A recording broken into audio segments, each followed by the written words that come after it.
What's up, guys? Welcome to another edition of the Straight Edge Wrestling Podcast. This week in wrestling, it is May 9th, the day before Money in the Bank pay-per-view. We're going to go through Raw, SmackDown, AEW. We're going to look at the Money in the Bank card and see whatever bits of news have come out this week. So, where do we start? We start with Raw, as always. Yeah. So, Raw was, for the most part, I mean, it was a good show. To be honest, it was more interesting. As I said to you earlier on, each part had kind of like a story to it. I'm not a fan of gauntlet matches anyway, but I thought when I was watching it, I thought the beginning of it was really, really well done, and I was actually really behind Bobby Lashley, and I've not been behind Bobby Lashley at all really since he's returned. And then it sort of just, I don't know, went downhill. I could have got behind him getting over a thing and being attacked. If the next thing you know, Angel come down and eliminated Humberto. Yeah, so Humberto. Yeah, so it just didn't make any sense. The one. Firstly, it made Lashley look like a bit of an idiot getting disqualified. Like that just made him a bit silly. Especially, I would have loved to have seen Garza and Theory afterwards beat the crap out of each other. Yeah, both being Selena's freaking boys. Yeah, that would have been great. Yeah, they've had this thing with Austin Theory. I do like Austin Theory. We've not seen much of him yet, or whatever. We've not seen how he reacts with the crowds and stuff, obviously. But they keep beating him a lot, right? It's not just me. He's always the one taking the pin. That's because he's the one white guy in the group. Yeah. They don't want to. They don't want to beat. It's gonna be called the group's gonna be called the Latinos, and the one white guy. The Latinos and Austin Theory. Yeah, and that white guy. Yeah, I quite like him. He's got that look which Vince McMahon likes. You know, he's got that John Cena-esque look about him. You know, but yeah, they always seem to beat him. But no, I quite like the beginning of that gauntlet match. That was the first time they've made Bobby look strong in quite some time, and then it was sort of taken away from him. And then obviously we had AJ's return, first time since he was buried in the Boneyard match. And they didn't really explain how he come back though. No, I did like his little thing. Like, there's no rules in a Boneyard match. You know, I didn't lose. There's no rules. Other than, you know, there's no rules in a lot of matches. Like the match is going to be going into this Sunday, but you know, or also there's still a winner and a bunch of losers. Yeah. There's no rules in like any match in AEW, that sort of thing. They just don't enforce them. Yeah. Well, going off the tangent, Aubrey Edwards, the referee for AEW, is writing an official referee rule book for AEW. So I wonder how long it takes for them to completely break all their own rules. I do know WWE already did that, right? Yeah, they did actually. Yeah, they did. But AEW doesn't follow any sort of refereeing rule book. Also on Raw, we had Seth cutting his promo. I quite liked that promo. That was good. Yeah, I do quite like his the father from Far Cry 5 character. Yeah, he's doing good. I think this is the most Seth's been interesting in quite a long time. But I did prefer Buddy Murphy's one later on though. Yeah, I did like that. Where he basically stated, yeah, we both know it's going to happen one day that we're going to fight one another. Yeah, and he said something like, hopefully one day I'll be as good as Seth. Or actually, you know, better than Seth. Yeah, I like that. I thought that was good. It's just the way we both know it's coming one day. Yeah, come on. Everything breaks down eventually. Yeah, we had Brennan Vink and Shane Thorne defeated Cedric Alexander and Ricochet. So this is a good match. Yeah, it was what it was. You know, they're slowly sort of bringing in Vink and Thorne, and with MVP being their manager. Still slowly dropping Ricochet, yeah. Yeah, Ricochet's just slowly. I'm all for Cedric Alexander and Ricochet being a tag team because the two dudes are like incredible. But yeah, man, it's such a shame. Like we've both seen Ricochet like for years, like over here in the Indies and stuff, and it's like he's just never really been used at all in WWE. It bums me out every time I sort of see Ricochet wrestling. Well, they don't really use a lot of them. It's like EC3 could have been one of their top guys. Yeah, it's true. But do you know what the thing about Ricochet is? It's like we see where Will Ospreay is, and then you look at where Ricochet is, and you think, "Oh, Jesus Christ!" Like Ricochet was above Ospreay for so long, and then Ospreay's been able to go perfect his craft and become, the best in the world. Well, that's the problem is though now is how hench Will Ospreay is now. Will he still be able to do his flips? Yeah. I did see him try and do something on Instagram the other day, and he was like, "Well, can't do that anymore." I can't remember what it was now, but he was like, "Oh, note to self: do not try that for a long time." We had Viking Raiders defeated the Street Profits. That should have been the main event. Yeah, that really should have.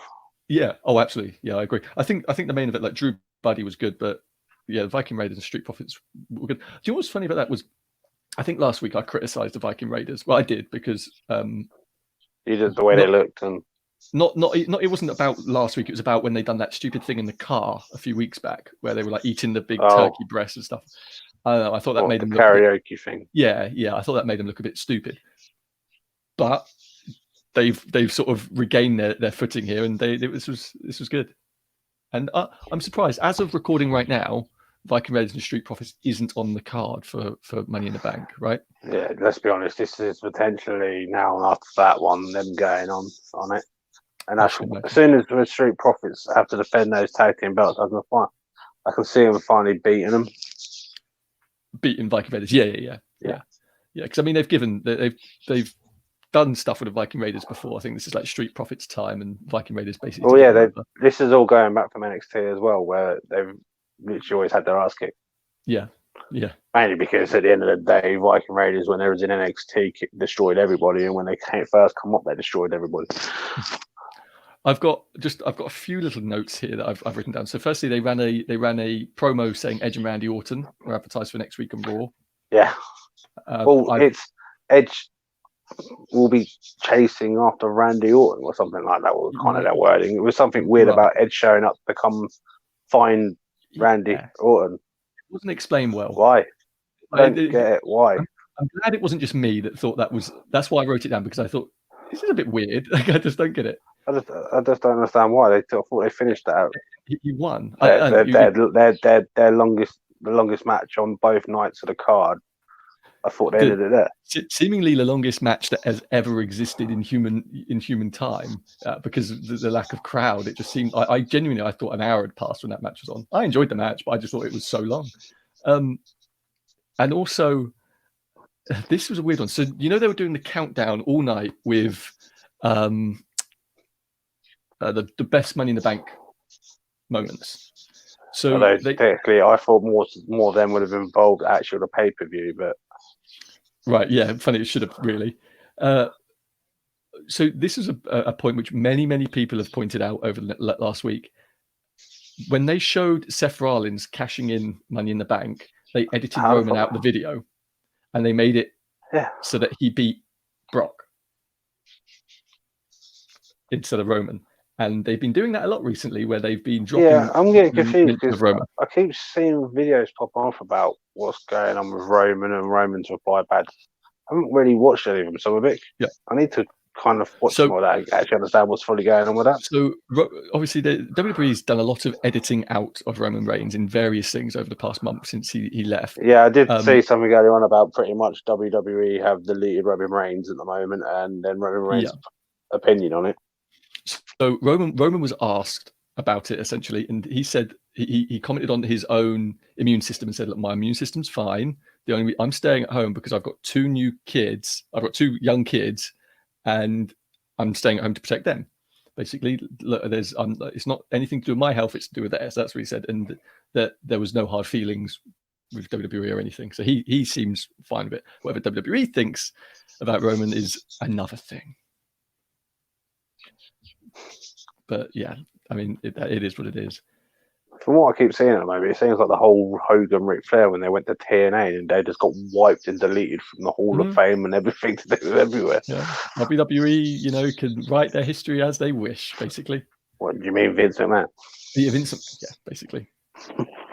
So we then had Charlotte Flair defeating Liv Morgan. We've got very differing opinions on this. I don't like it one bit. I thought the match was very good. I said the match was very good, and what I just stated was it was a character building bit from the promo part into that match, and it's something they can work a story from later on that she didn't quite live up to it, but she's still got something to improve and come back and beat her. If they do that, I'll accept it 100%. My problem being. My problem being right now is that, like, as you said, like they're telling that story of Liv almost overcoming Charlotte and trying to overcome like the person that is Charlotte, this massive star. And I'd agree 100% with that. I mean, the promos sort of said it, but it's another one of those throwaway promos they do before matches, which doesn't really add much. Well, yeah, it wasn't. Let's be honest. It was, as I said, this wasn't a key part of the night. It was no. It was more of a fill-in slot, but at least it still had kind of story to it. Is what I was trying to get to earlier on. But then also, it's the point that I'm trying to make was what I was trying to make was that the commentators didn't tell that story. They told no story during this. If they had told that story, the commentators barely ever go on with what they were saying. These days, at the moment, Michael Cole keeps having to copy what bloody his teammate does. Sort of thing. Yeah. There's one reaction, and then there's Michael Cole saying it twice. The same thing. Yeah, I think if the commentary team they had the perfect opportunity to put Liv Morgan over huge here by being like, look how close she's coming to defeating the Queen. She's so close. Oh, look how no, and then she loses, and they just didn't bother. And it's like that is sort of the tale of WWE commentary. But yeah, the night ended with Drew McIntyre defeating Buddy Murphy. It was a good match. It was an okay match. Fine. It was. It wasn't the main event, but yeah. Yeah. I mean, I tell you what, I didn't. Again, this is another WWE trope which just annoys me. I like Seth sneaking around the back and attacking Drew from behind. I love that. I thought that was brilliant, and that's where it should have ended. It shouldn't have ended with Rollins like running away, because it just made Rollins look. Once again, why? All it makes me think is Money in the Bank. Why do I think Rollins is going to beat him when he's this little chicken shit that's got to run away all the time? You know. Why do you think Rollins is going to beat him? Money in the Bank. I mean, I wouldn't, but you know what I mean. Like that, I'm supposed to believe that he could at least, you know. Yeah, but he just does that. It's just playing that normal heel role. Try and do the sweep attack, it backfires, and then I run away. And that's what I mean. That's like just one of those annoying things that WWE does, where the heel always has to run away, and like the heel can like if I'm honest, I was quite happy with where he grabbed him by the throat and headbutted him in the face. Yeah, but they enjoyed that. They done that last week as well, where Glasgow kissed him. Because he's Scottish and he likes to headbutt people. No, but I mean, like, it's probably how he says hello to people. But I mean, like, when you think about what made like the Attitude Era and Ruthless Aggression Era so popular was heel would overcome babyface, heel overcomes babyface, heel overcomes babyface wins at the pay-per-view. And now it's like, oh, babyface gets one over on heel, babyface gets one over on heel, babyface wins. Okay, cool. So why did I care about any of it, you know? But going back to, I think Seth Rollins is doing his best work he's done in probably 2 years. Yeah, because he's based his character off of a game. Yeah. So I don't think it was bad. I just think that it's sort of just being done to death, this chicken shit heel thing, especially with Seth. I mean, Christ, he's been doing it since he basically bloody debuted as a solo star. Yeah, but I feel they need to. I think it also confuses, because if you look at a lot of like a few people that have made it now into the Money in the Bank, like the men's side, and like now and Seth, a lot of these people lost at WrestleMania and then somehow get themselves into. Yeah, I mean, I know that like, where Kevin Owens suddenly go? I was just about to say the exact thing. I know Kevin Owens isn't on the show right now; he's at home. But yeah, Kevin Owens is the one that should be getting the damn title shot. He jumped off the freaking WrestleMania sign and beat Seth. Like, do you think his ass is still a bit sore? I mean, I should probably think so. Kevin Owens having a whale of a time on Twitter though, since in lockdown. So I think he's more than happy. I haven't quite seen him on Twitter. Him and The Rock had some nice back and forth when it was The Rock's birthday the other day, which was really funny. Oh, don't tell me it's going to be another WrestleMania moment now for The Rock against Kevin Owens now. Yeah. God. Why not? It's John Cena's special referee. Hey, that sounds like a freaking main event. or special enforcer like it was when John Cena went up against The Miz for the WWE champion. Yeah. Jesus Christ. They will get the John Cena wrong third. Yeah, we will get number 3 out of this some way. We then have AEW from this Wednesday.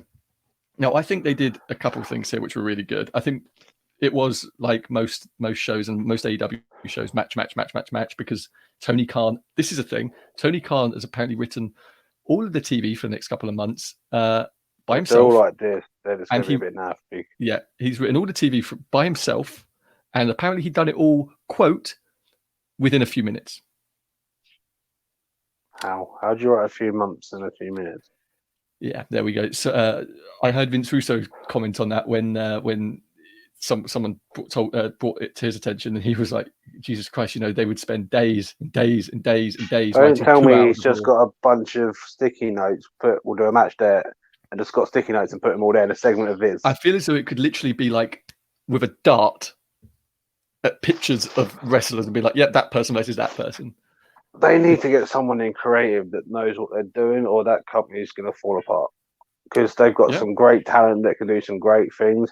Which shows once again there with Brandy and her promo, like Jake, the Snake, doing his stuff. Moxley versus Kazarian was a good match. It was an okay match. I just don't really care much for it. The truth is, all their matches were really good. But if all you're doing is trying to base off, say, 10 to 15 minutes of the whole night of being a bit of a story, right, and then have one hell of a hilarious main event in which I thought they wouldn't do these kind of hardcore style matches on AEW, is what the man who's now creating it stated originally after that first pay-per-view with John Moxley. He did, and I'm sure that he'll deny that was ever said. That look, but this is pay-per-view. You won't see this on TNT. That's what he said. He said that in a press conference. Yes. So, which I'm not mad at. Do it. I want to see more of this, but I'm a bit of this. Sammy managed to make it out at the end of that all right without having his brain scrambled after he full blown headbutted that as it came out. Yeah. Well, let's go for the card. We'll go with Jake Roberts. Jake Roberts is back, which was good. We both spoke about this last week that Lance Archer needed him back. It's not only Jake that's back there, is it? And the Snake is back. The Snake made a comeback. I love that. I thought that was great. And do you know what I really like? Jake was wearing the damn face mask in the ring, which made me laugh so much. I don't know why it shouldn't, but it made me laugh so much. When he actually got in the ring with the Snake, he took it off. Yeah, he pulled it down. That made me laugh so much. But yeah, seeing Jake back with the Snake was cool. And Brandy cut a brilliant promo. Yeah, I mean, it is what it is. We knew Lance versus Cody was coming, and I'm glad that Jake's back to be able to actually put some promo work behind this for Lance, because it just makes it all the better. But it's nice to see Jake actually be back to manage his bloke. So yeah, I mean, he was obviously having to isolate at DDP's house for the last few weeks. That was where he was isolating.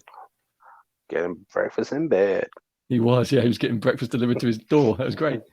But yeah, the street fight was. I thought it was awesome. I thought everything about it was awesome. It was. I looked with Sammy. One, they needed to potentially move that camera angle slightly around a bit, because you literally see.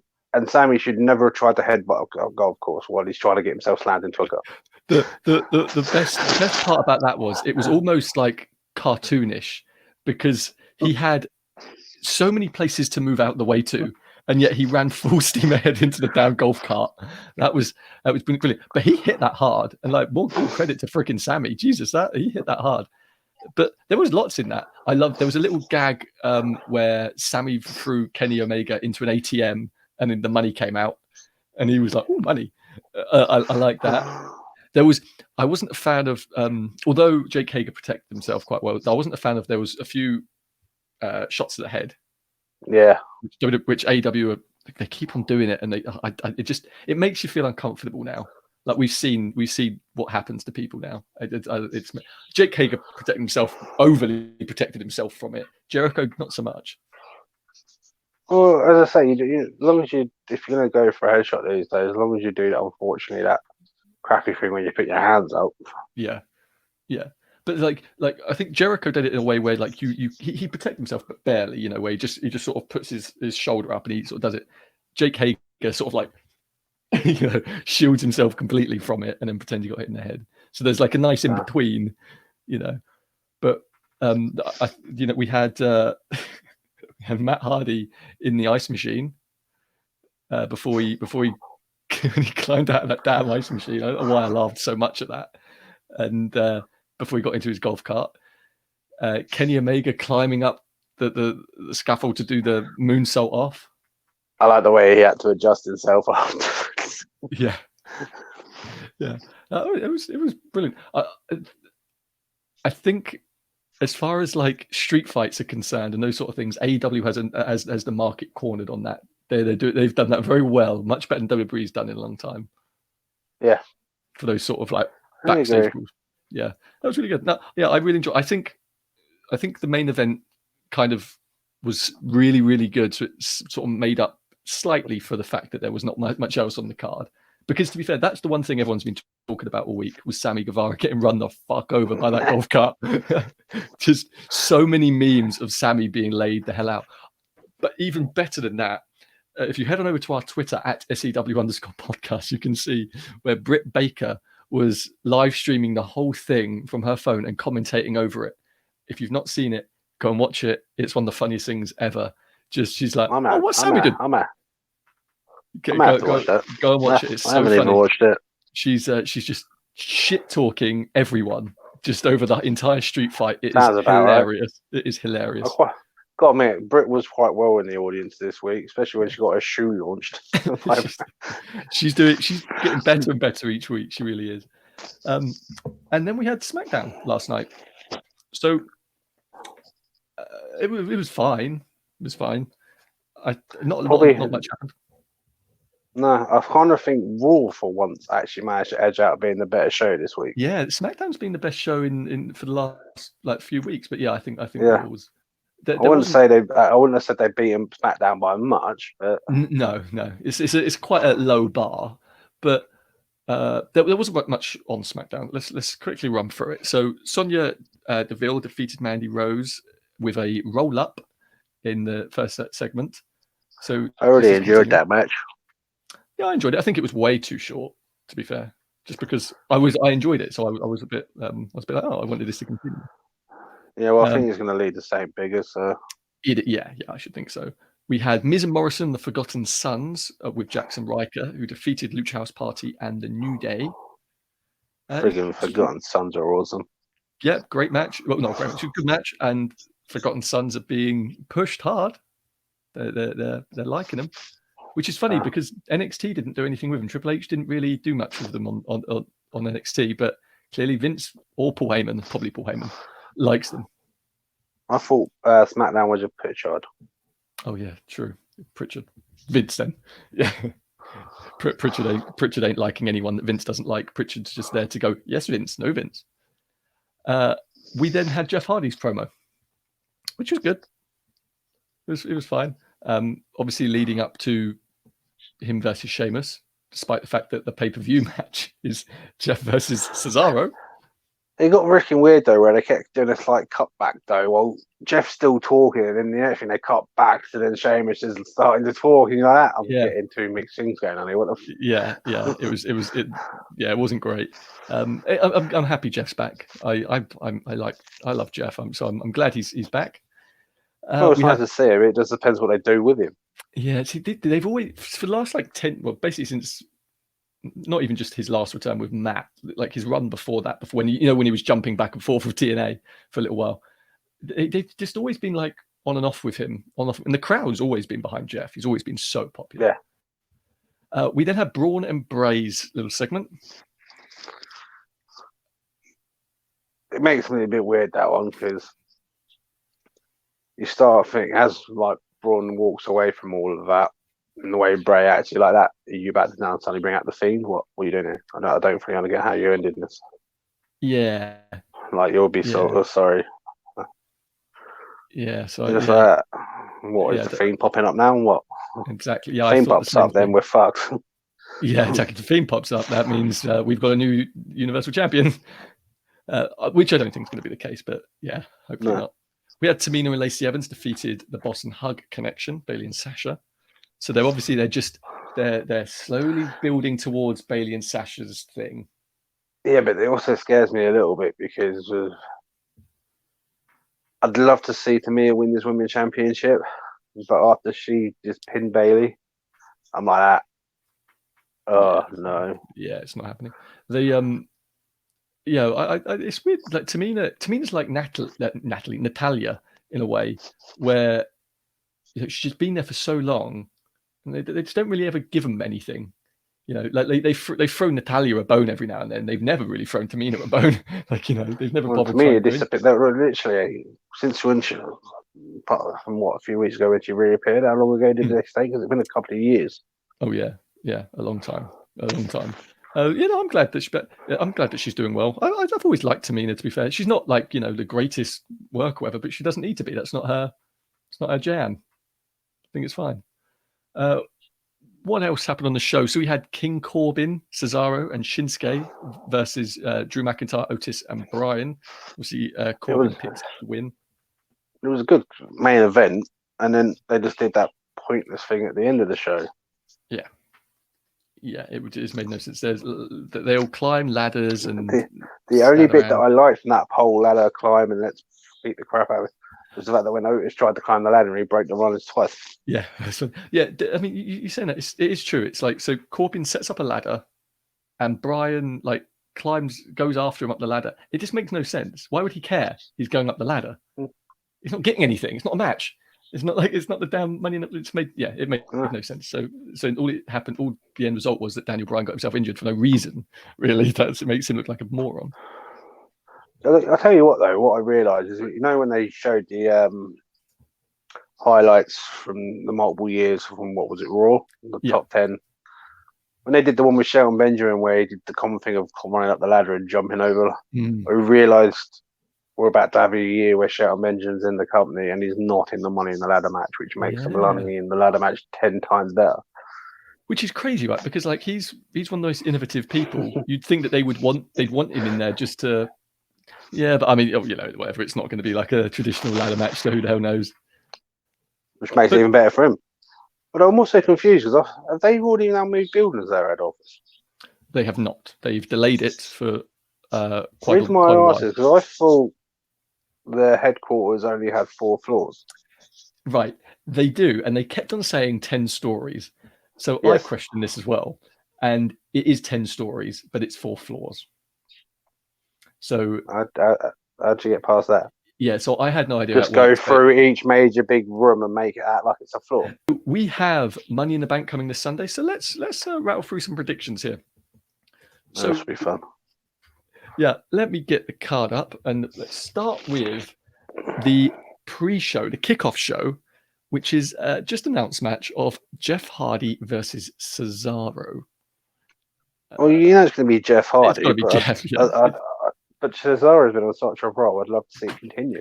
Yeah, it's a weird one because firstly, this match just doesn't mean anything because they're not even in the same story, and yet you're going to. Although potentially Cesaro probably, I'm going to go with Cesaro because potentially he could win it, and then Sheamus is going to beat the living shit out of him, and hopefully we get the unition of those two back together again because they were fucking amazing.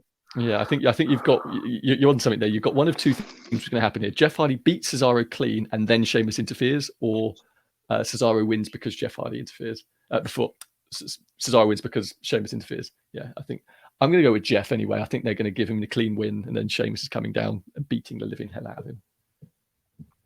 We then have R-Truth versus MVP. What? I don't know where the hell this came from. I actually thought I was misreading it when I read the card that was on there. I thought I was misreading that. I'm going to say kind of who cares, mainly because MVP is going to be given the win for this when R-Truth is 10 times better. Yeah. So I'll say MVP. It doesn't really matter. So we have the Fatal 4-Way Tag Team match for the SmackDown Tag Team Championships. New Day versus Miz and Morrison versus Forgotten Sons versus the Lucha House Party. Who you got? I was thinking about this while watching SmackDown because potentially, yeah, New Day have only just won those belts. But did they just give the belts to New Day to give them that number? Yeah. And potentially lose? Because this is that point, any one of those 4 teams technically could win this match. Yeah, it's true. And like this, and potentially the Money in the Banks, I really don't have a fucking clue. So because of that, I'm just going to go with the Forgotten Sons because I really like them and I like their intensity. I think the only one out of these which I don't think is getting it is Lucha House Party. So out of Forgotten Sons, Miz Morrison, New Day, I genuinely don't know either. No, the only reason being is that Lucha House Party has been put in there because the Usos are out because Jimmy's injured. He said he's going to be out for the best part of the next year. So they replaced the Usos with Lucha House Party at the last minute. My favorite tag team have injured themselves again. Yes, Jimmy is out. Apparently, it was suffered during the ladder match at Mania in some form because they've not been on TV since then. Was that the bit where they forgot to put a crash mat out for him and he got thrown off the outside into the... Yeah, we don't. One can assume that may be it. I don't know. I'm going to say, why not? I'm going to say Forgotten Sons. It could be. Stop copying me. We then have the SmackDown Women's Championship: Bayley versus Tamina. Mainly because I just want Tamina to have a title, but I just want Tamina. I'm saying Tamina. I want it to be Tamina.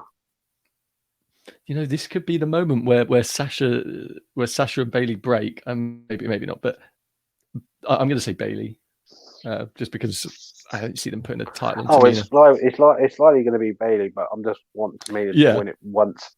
I don't care if it's for a month or whatever. I just want her to win it once. She deserves this for all her loyalty of services. Yeah. I mean, they've teased it with her a few times, but they've never pulled the trigger on it. Right. We then have the Universal Championship match of Bray Wyatt versus Braun Strowman. Yeah, it's got to be Braun. I hope. Not at least. Give a five, but it'll be Braun. Yeah, got to be Braun. We then have the WWE Championship match: Drew McIntyre versus Seth Rollins. I don't think it'll be the Father. I don't think Father wins. I think Father was like Drew. I think what the bloody hell are you on about? I keep saying he's based his whole character off of Far Cry 5 main villain, the Father. I was thinking, what the hell are you talking about? He's called the Messiah. Yeah, I forgot you were. Yeah. It's got to be Drew. Fucking not. He's playing the fucking character. That's the Father. So. Yeah, it's got to be Drew. They're not taking that belt off him anytime soon. Drew's doing a very good job in a very shitty set of circumstances with that belt. He's doing a brilliant job. Basically, what's going to happen is as soon as they start getting attendance, that's when he loses the belt. Yeah. The very first pay-per-view with a crowd, Vince is like, right, yank. Yeah, there's 50 people there. Take it. And also, I'm all for Drew McIntyre remaining as WWE champion as long as he continues to push for a WWE pay-per-view as he's doing in every interview he does. He keeps on pushing for, hey, I really think WWE should be doing more shows in the UK. They should really be doing more pay-per-views in the UK. every time he gets the ability to mention it, he mentions it. So I'm all for him. Well, fair enough of Drew as well, because he also did the thing for the captain who had he turned 100 the other day. He did. Raised, yeah. What, over 30 million? Over 30 million pounds for the NHS. Yeah. He presented the belt to Captain Tom Moore. That was really cool. And now for the rest of his dying days, he's going to be opening fucking birthday cards because he had a lot of birthday cards. He did. He got tens and tens and tens of thousands of birthday cards. Did Captain Moore? That was really cool. I love that they sent him that belt and Drew done that little thing. That was really cool. So we then have. Let's start with the women's Money in the Bank. So we'll do these obviously separately, even though they are together. We'll do the matches separately. So in the women's Money in the Bank match, you have Asuka versus Shayna Baszler versus Nia Jax versus Dana Brooke versus Lacey Evans versus Carmella. Who you got? It's hard with it. For me, it's either Shayna Baszler or Nia Jax. Yeah. I'm struggling to pick one. Yeah. So I'm going between Shayna, Nia. I don't even know. I was about to list all of them then because, essentially, I don't know. They've been doing this weird thing with Dana Brooke over the past month of subtly doing that underdog story where she never gets put in these positions. I don't know. No, but I still think they're doing the slower build up for her. I don't think she's getting there. She's just not there yet. Yeah, no, I agree. But yeah, I mean, it wouldn't surprise me if they did put it on Dana. They've done it before. Out of anyone at the moment, out of anyone for SmackDown, it would be Lacey Evans. Yes. Yeah. They gave it Carmella for the third time in a row. I think I'd lose my shit. Even though she didn't win one of them, did she? Well, she did. She got a little assist to Mr. No-Chinned Ellsworth. What? Because no man's ever won it by themselves, have they? Yeah. Yeah, I don't know. So I don't know. It could Shayna, Nia, Lacey. It's generally a difficult one. I'm probably gonna stick with Shayna Baszler because the bigger person normally has a bit more problems. They tend to get taken out in this ladder match. Yeah. Well, no, but they also have the mobility, like the movement problem of the quickness around up and thing and stuff like that. And the fact that you've got to go from your ground floor to the top, that's gonna. By the time, to be honest, by the time any of them lot get to that top, I don't think anyone will want to fucking climb like that. It's a good thing they pre-recorded. It's a good thing they pre-recorded. Yeah. Have an hour break before you have to do this next bit on this floor. What? Yeah. Well, I've got a bit of news on that. So yeah, that's true. Apparently, it was said there was a lot of stop start because wrestlers were getting a bit antsy about the fact that they were having to go from standing around to wrestling constantly and like without warming up and stuff, and like obviously leads to more injuries, that sort of thing. So apparently lots of wrestlers were a bit not pissed off, but a bit annoyed by the whole thing about having to start because it apparently went on for hours and hours that they were recording this. Yeah, but it doesn't help when you got an AJ who's already pissed off. Yeah. So yeah, this match, I don't know. I think I've got to copy you and say Shayna. For fuck's sake, make your own opinion. I know it's either Shayna or Lacey. I'm going to say I've got to say Shayna.